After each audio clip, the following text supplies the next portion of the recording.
So next section is budgeting. This is not the most glamorous section, but it's a habit if you pick up, it'll pay dividends. So budgeting is basically taking control of money, or having more control of money, I should say.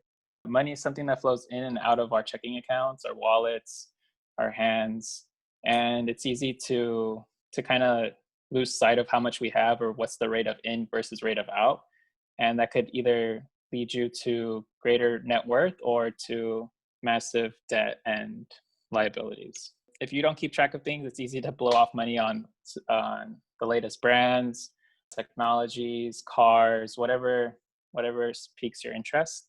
But if you take a more analytical approach and see what's your financial status, you'll see that you can still be able to buy things that you want and still have good financial health and continue growing your net worth. Budgeting could be as simple as automation. As pay yourself first. So when you start work, some of you, if not most of you, will have 401ks, a savings account, and so on. This is, in essence, kind of paying yourself first. Like George mentioned, people are living longer nowadays. So you want to make sure you have enough money stowed away so that when you retire, you don't have to worry about where you get your money sources from. Next is automating or manually paying your bills. I personally like to manually pay my bills so I can see money fleeing from my checking account to my credit cards.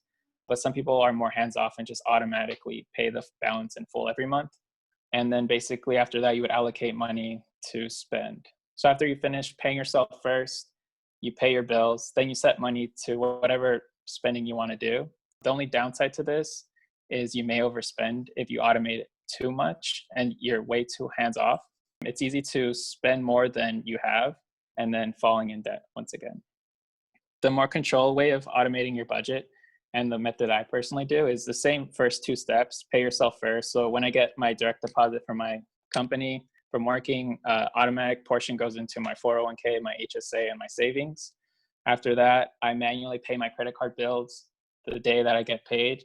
And after that, what's different is I budget my money, which I'll talk about more in the upcoming slides.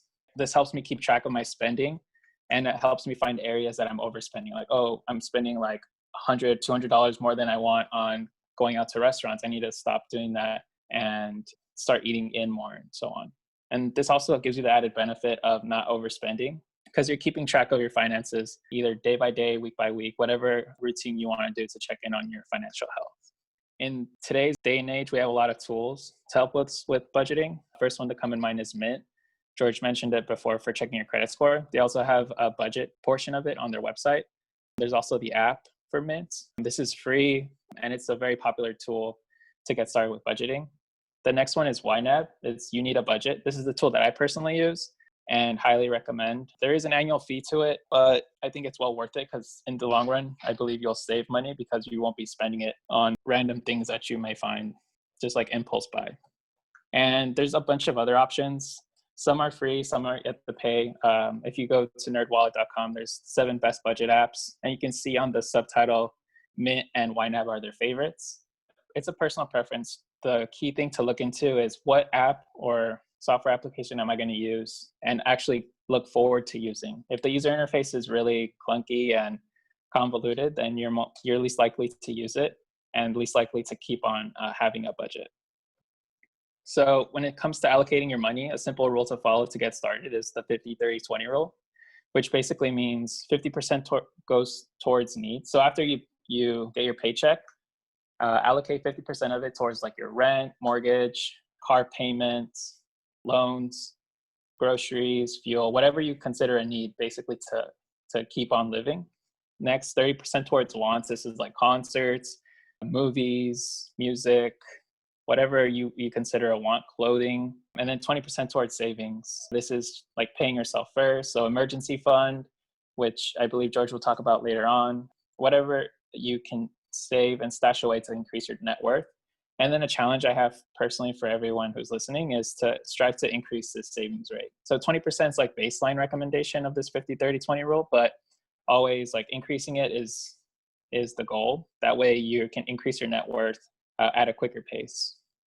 So budgeting is a tool that will help us keep track of our financial health so that we can still go travel to the places we want to go travel to buy the latest phones that we can from budgeting our money towards that goal, buying a new car, but at the same time still increasing our net worth, because we're not just blowing our money unconsciously. We're very mindful of how we spend our money, allocate our money, and use it to buy the things that we want, but also save for our future so that we can live a rich life. So that's pretty much the introductory snippet of budgeting.